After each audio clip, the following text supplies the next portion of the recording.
Kadang-kadang sangat pusing sekali ya mengikuti dinamika perpolitikan saat ini ya. Yang dulu ya digembar-gemborkan menjadi oposisi dan lain sebagainya.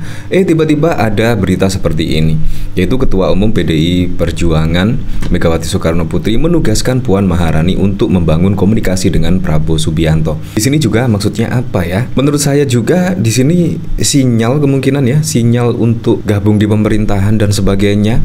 Ya, kalau kita lihat yaitu pada Pilpres 2024 yang lalu misalnya, di situ bahkan banyak yang setuju bila PDI Perjuangan dengan komposisi saat ini yaitu partai yang masih tertinggi lah, yaitu suara partai di situ untuk menjadi oposisi.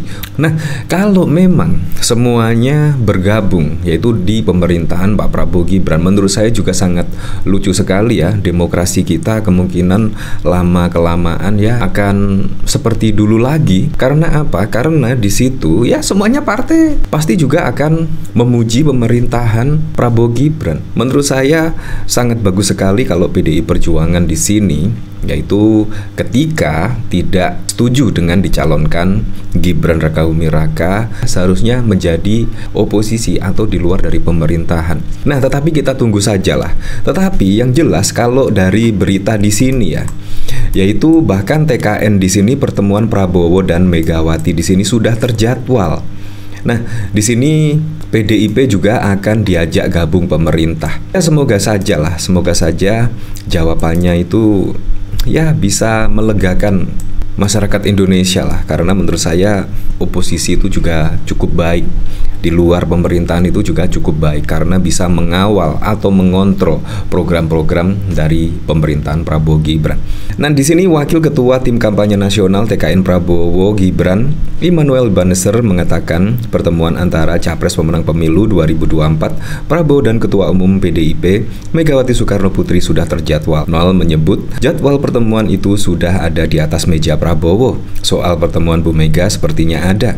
Soal ini waktu pastinya aku belum dapat infonya kapan, tapi pertemuan itu sudah terjadwal dan sudah di atas mejanya Prabowo, ujar Noel saat dimintai konfirmasi kepada Kompas.com pada 8 April. Noel menjelaskan, hingga detik ini belum ada hambatan apapun yang bisa menghalangi pertemuan Prabowo dan juga Megawati. Dia menyebut perbedaan sikap politik di Pilpres 2024 juga tidak menghalangi pertemuan kedua tokoh tersebut. Malahan, kata Noel, yang tidak menginginkan pertemuan Prabowo Megawati hanyalah Sekjen PDIP Hasto Kristanto. Yang galau itu hanya Hasto dan kawan-kawannya, dan Hasto akan berusaha agar pertemuan Bu Mega dan Prabowo jangan sampai terrealisasi, tuturnya. Hasto punya kepentingan agar kedua tokoh ini jangan sampai ketemu, sambung Noel. Ya, seperti itulah, pasti kalau ada pro dan kontra ya itu biasa saja. Tetapi kan dari sini untuk pertemuan dengan Pak Prabowo Subianto dan Ibu Megawati kan di sini juga terserah Ibu Megawati ya, kalau memang mau bertemu ya bisa bertemu. Nah, di sini bahkan juga Ketua Umum PDI Megawati Soekarno Putri menugaskan Puan Maharani. Di sini juga seperti apa ya di sini? Nah, pasti di sini juga banyak yang kecewa ya ketika ada berita seperti ini, yaitu Puan Maharani di sini yaitu ditugaskan Megawati. Tetapi juga beritanya seperti apa ya kira-kira? Nah, dari sini saya penasaran kira-kira komentar-komentarnya seperti apa ya di sini. Mohdiar Ganjar resmi jadi gelandangan politik bareng Anies Baswedan. Saya juga menugaskan sopir saya untuk menjalin komunikasi dengan janda sebelah rumah. Komunikasi untuk menghancurkan dinasti Pekok. Dalam pengamatan saya, PDIP sekarang lagi kebingungan, hampir kehilangan arah di mana antara ketum dan sekjen dan juga yang dicapreskan sudah saling silang pendapat. Bangsat, gue kira mantap jadi oposisi malah membangun komunikasi segala hade. Jadi oposisi itu berat, sepertinya Mbok Mega akan realistis.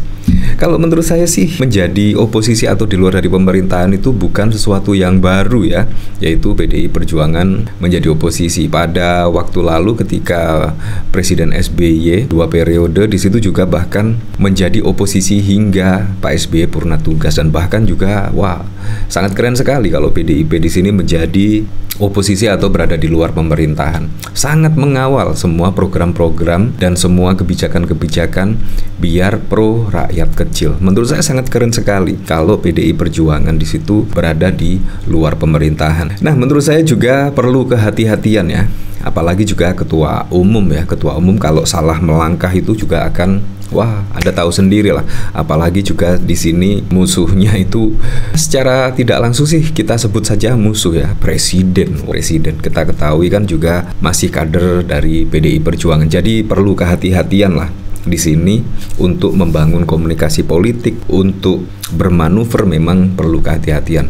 Kalau misalnya Ibu Megawati di sini marah pada waktu lalu ketika Gibran dicalonkan sebagai cawapres, menurut saya itu juga akan berpengaruh ya kepada hasil Pilpres atau hasil suara Pileg dan lain sebagainya. Menurut saya juga di situ akan berpengaruh ketika Ibu Megawati mengetahui Gibran dicawapreskan pada waktu lalu. Menurut saya inilah strategi yang paling keren dari Ibu Megawati. Akhirnya apa? Ya akhirnya turunnya sih tidak sedrastis mungkin. Walaupun tanpa Presiden Joko Widodo, PDIP juga masih tetap tinggi hasil suara di Pileg pada waktu lalu. Menurut saya ini strategi yang sangat keren sekali. Diam saja untuk saat ini karena Ibu Megawati itu sudah tahu musuh sebenarnya itu siapa. Jadi diam itu menurut saya lebih baik untuk saat ini. Ya mengikuti arus yang ada lah. Nah di sini juga ada berita lagi.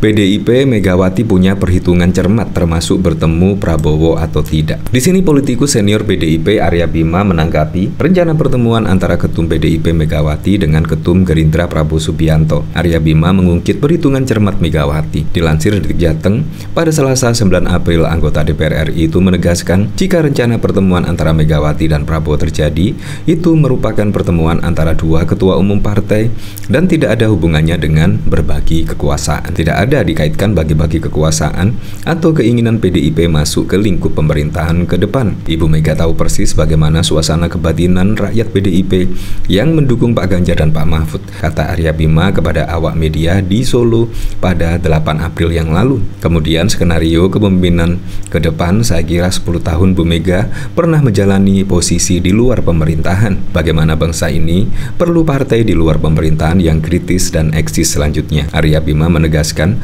Megawati merupakan sosok tidak bisa didikte untuk bertemu Prabowo. Di sisi lain, Arya Bima menilai Megawati mempunyai perhitungan yang cermat untuk bertemu dengan Prabowo atau tidak. Ya, menurut saya seperti itulah. Menurut saya pada waktu lalu, yaitu padahal juga sudah terang-terangan ya, tidak didukung oleh Presiden Joko Widodo, tetapi juga gara-gara hitung-hitungan cermat oleh Ibu Megawati, akhirnya pun juga Partai PDIP memenangi pemilu 2024. Menurut saya di situ sudah sangat keren sekali lah Ibu Megawati, sangat cermat untuk hitung-hitungan pada Pilpres yang lalu. Ya, tapi siapapun itulah presiden dan wakil presidennya, siapapun bisa merealisasikan semua program-program dan janji-janji kampanyenya sehingga bisa dirasakan manfaatnya langsung oleh masyarakat.